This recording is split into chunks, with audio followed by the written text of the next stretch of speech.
포스코홀딩스, 오늘 포스코와 관련된 계열사 하나에서 큰 규모 계약이 나왔는데요. 포스코홀딩스도 같이 한번 살펴보면 좋겠네요. 네, 뭐 공교롭게도 오늘 네. 장 초반에 포스코케미칼의 대형 수주 공시가 나오면서 포스코홀딩스 제가 가지고 온 약간 또 명목이 좀 더 서고 있는데요. 네네. 일단은 포스코홀딩스 같은 경우는 포스코에서 이제 지주사로서의 전환을 하면서 이제 기존의 이제 철강 산업에 대한 어떤 약간은 부정적인 시각에 대한 부분을 조금 이제 2차 전지 소재단이라든지 친환경 소재 쪽에 대한 기업으로의 탈바꿈을 좀 하고자 합니다. 일단 포스코홀딩스 같은 경우는 아무래도 지주사이기 때문에 자회사들의 움직임에 좀 영향을 받긴 하는데 그에 대한 부분에 비하면 지금은 좀 과도하게 좀 낙폭이 좀 과대했다라는 부분에서 일단은 저가 매수 기회로 좀 보셨으면 좋겠고요. 말씀드린 대로 일단은 2차 전지 소재라든지 2차 전지 사업에 대한 부분으로 인해서 포스코홀딩스의 앞으로의 이제 주가에 대한 좀 방향성을 좀 턴어라운드 할 수 있지 않을까라고 생각하는데 네네. 포스코케미칼 먼저 말씀드리겠습니다. 포스코케미칼은 이제 워낙에 양극재, 음극재에 대한 앞으로의 증설 계획이라든지 전망 자체가 좋은 기업이었고요. 이번에 또 13조 규모의 GM과의 공급 체결로 인해서 총 GM에서만 21조 규모에 달하는 양극재 공급을 지금 수주를 했습니다. 이 대한 부분에서 포스코홀딩스와 연관시킬 수 있는 것은 아무래도 포스코홀딩스가 가지고 있는 리튬 염호라든지 니켈 광산에 대한 사업권에 대한 부분이 부각이 되면서 포스코케미칼이 안정적으로 원료 공급에 대한 부분을 가져갈 수 있다는 부분에서 가격 경쟁력이 충분히 있다라고 볼 수 있고요. 그 어떤 양극재, 음극재 기업보다도 밸류체인이 좀 강하게 좀 구성되어 네네. 있다는 부분에서 포스코홀딩스 지금은 포스코케미칼 역시도 좀 저평가되어 있는 부분이 있었지만 포스코홀딩스 역시도 이에 대한 부분이 좀 반영이 좀 덜 됐다라고 생각하고 있고요.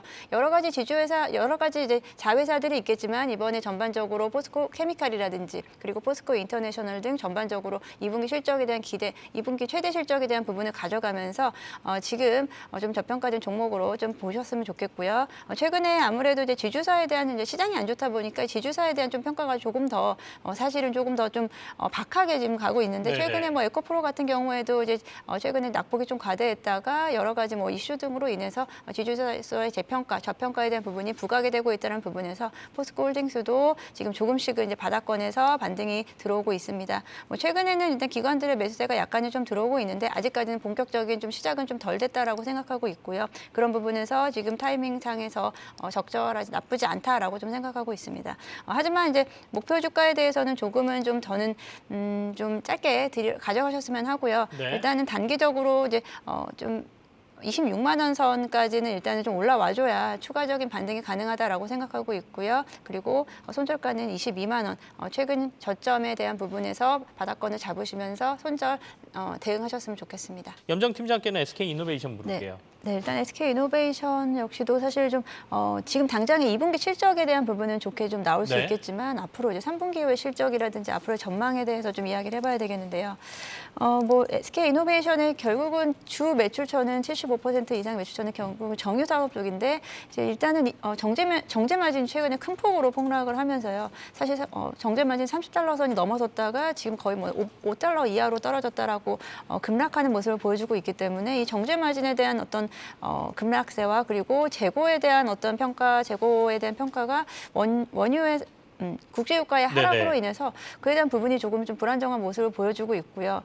그리고 이제 SK이노베이션이 또 두 번째 사업은 아무래도 배터리 사업 쪽을 우리가 중점적으로 좀 봐야 되겠는데 배터리 사업 쪽에서는 일단 비상장사인 SK온이 이번에도 마찬가지로 적자인 부분을 나타내고 있고 사실 빠르게 좀 흑자 전환을 해줘야 되는 부분에서 이 흑자 전환에 대한 부분은 한 내년 정도로 좀 기약을 하고 있다라고 한다는 것은 사실 배터리 부분에서의 앞으로의 뭐 지금 당장 지금 3분기, 4분기 실적도 지금 전망이 불투명한 상황에서 내년을 기억하기에는 조금은 좀 부담스러운 부분이 있고요. 또 자회사 지분율 한 50% 이상 가지고 있는 자회사인 SKI 테크놀로지 같은 경우에도 네네. 이제 분리막 사업 1, 2 업체이긴 하지만 최근에 또 사실 이제 실적이 좋지 못했습니다. 전반적으로 배터리 부분에서 지금 좀 약세를 보이고 있다는 게 SK이노베이션의 어떤 좀 주가의 좀 약세, 주가의 좀 부정적이라고 좀 볼 수 있겠는데 일단 마찬가지입니다. SK이노베이션 역시 지금 이 부분을 약간 좀 저가 매수 기회로 볼 것인가 아니면 아니면은 좀 실적 면에서 실제적으로 좀 돌아서는 시점에서 그때 들어갈 것인가에 대한 네네. 부분인데 일단 전반적으로 이제 증권가에서는 목표 주가를 좀 하향을 함으로써 일단 이제 목표 수익률에 대한 기대감이 좀 낮아진 상황에서 지금은 지금은 일단은 좀 관망으로 좀 지켜보시면서 전반적으로 이제 배터리 3사에 대한 어떤 이제 수익성 회복이라든지 시장의 분위기를 좀 봐가면서 네네. 지켜보시면 좋을 것 같습니다. 오늘 나온 뉴스 중에 또 하나 큰 게 이제 폴란드 쪽 방산 이슈가 있습니다. 염정 팀장님. 네. 방산 관련주들 좀 볼까요? 기대감이 좀 올랐다가 조정받는 모습도 있었는데 그래도 상승세는 유진하네요. 네, 그러고 있습니다. 일단은 현대로템 같은 경우가 오늘 실제적으로 이제 폴란드와의 수출 계약에 대한 기본 계약을 맺었다라는 뉴스가 나오고요. 최근에 이제 수출에 대한 기대감이 지속적으로 나왔었고, 이제 오늘 같은 경우는 네네. 실제 이제 계약 체결에 대한 부분으로 사실 그에 대한 부분 오늘 좀 장 초반에 강하게 움직였다가 지금 좀 변동성을 좀 주고 있는데 이에 대한 부분은 아무래도 선반영된 분위기가 있고요. 여기서 일부 차익 실현 매물이 좀 나오지 않나라고 생각하고 있습니다. 현대로템도 마찬가지고 전반적인 방산주에 하나에어로스페이스라든지 한국항공우주 마찬가지로 강세를 좀 보여주고 있는데 이에 대한 부분은 일단은 단기적으로는 차익 실현 매물이 좀 더 나올 수 있을 거다라는 좀 우려가 좀 있고요. 그런 부분에서는 보유하고 계신 분들은 일단은 비중을 살짝 줄이면서 마찬가지로 차익 실현 기회를 좀 삼으시면 어떨까 생각하고요. 최근에 이제 방산주 같은 경우에는 기관 매수세가 지속적으로 유입이 되고 있었습니다. 최근에 앞서 말씀드린 모든 종목들이 이제 기관들의 매수세가 꾸준히 유입이 되면서 오늘도 현대로템 같은 경우는 마찬가지로 기관들의 매수세는 들어오고 있지만 외국인들의 오늘 일정 부분 좀 매도세를 좀 강하게 나타내면서 네. 말씀드린 부분에서 일단은 당분간은 좀 쉬어가는 분위기가 또 있지 않을까. 물론 뭐 쉬어가면서 다시 또 이제 방산주에 대한 부분은 실적에 대한 기대감, 추가 계약에 대한 추가 수주에 대한 부분이 나올 수 있기 때문에 좀 강약 조절을 좀 하셨으면 좋겠습니다. LG 에너지 솔루션이 강보합권에서 출발해서 현재는 4%까지 상승폭을 키우고 있습니다. 어제 2분기 실적과 락업 물량 해제까지 이뤄지면서 이 악재는 다 털었다라는 분석이 나오고 있는데요. 이후 또 3분기부터는 가파른 실적 성장이 재개될 것으로 보인다는 리포트도 쏟아지고 있습니다. 신규 매매 접근 측면에서 괜찮을지 궁금한데 어떻게 보시나요, 염정 팀장님? 네, 뭐 예상보다는 LG에너지솔루션 일단은 뭐 오버행 이슈에 대한 급락에 대한 부분은 별로 없었다라고 생각하고요. 그에 대한 부분은 오히려 이제 7월 초에 대한 분위기가 조금 더 이제 그에 대한 우려가 좀 더 강했다라고 생각하는데 최근에 뭐 움직임을 보니까 뭐 사실 어제부터 시작된 어떤 락업 해제에 대한 부분이 시장에서는 그렇게까지 우려감이 나타나고 있지는 않다라고 생각이 들고 있고요. 그에 대한 부분보다 앞서 말씀하신 3분기 실적에 대한 앞으로 이제 실적 성장세에 대한 부분이 좀 더 주목이 된다라고 말씀을 하셨는데 일단은 오늘 좀 4% 강세 보여주고 있습니다. 40만 9천 원 지금 현재가인데요. 일단은 LG에너지솔루션의 어떤 그 기준가라고 하기 좀 어렵지만 어떤 밴드 구간내가 이제 40만 원 전후로 일단 좀 볼 수 있겠는데 네.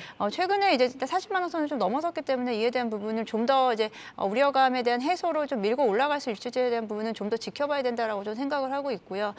지금 신규로 좀 진입하시는 관점보다는 일단은 좀 더 추급의 상향을 좀 더 지켜보시는 게 저는 맞다라고 생각을 하고요.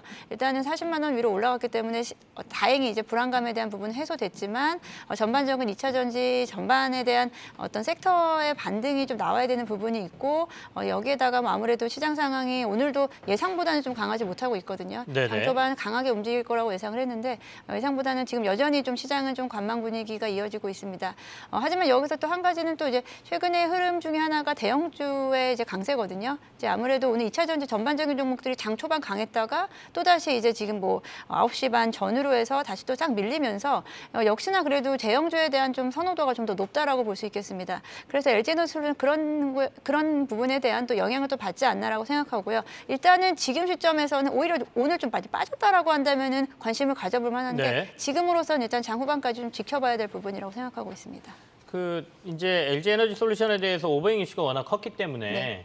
시장에는 그런 얘기도 있던데요. 그러니까 그건 어떻게 생각하십니까? 그러니까 공매도 세력들이 오버행 이슈 때문에 공매도를 좀 치려고 했었는데 주가가 안 빠져버리니까 도리어 쇼커버가 들어오는 건 아니냐 이렇게 보는 분들도 있더라고요. 네, 뭐 일단은 오늘 뭐 외국인이 4거래일 연속으로 네. 지금 사들이고 있거든요. 이 부분은 사실 어떤 식으로 좀 해석해야 될지에 대한 부분은 사실 좀 더 지켜봐야 되는 부분이다라고 생각을 하고 있고요. 일단은 뭐 저가 매수 지금 뭐 40만 원 선이 저가인지에 대한 부분은 시간이 흘러야 좀 판단할 수 있겠는데 일단 뭐 네. 지수가 그러니까 주가가 좀 어느 정도 좀 보합세를 유지하면서 일단은 안정적인 주가 수준을 좀 유지하고 있다는 부분에서 좀 매수세가 들어오는 것 같습니다.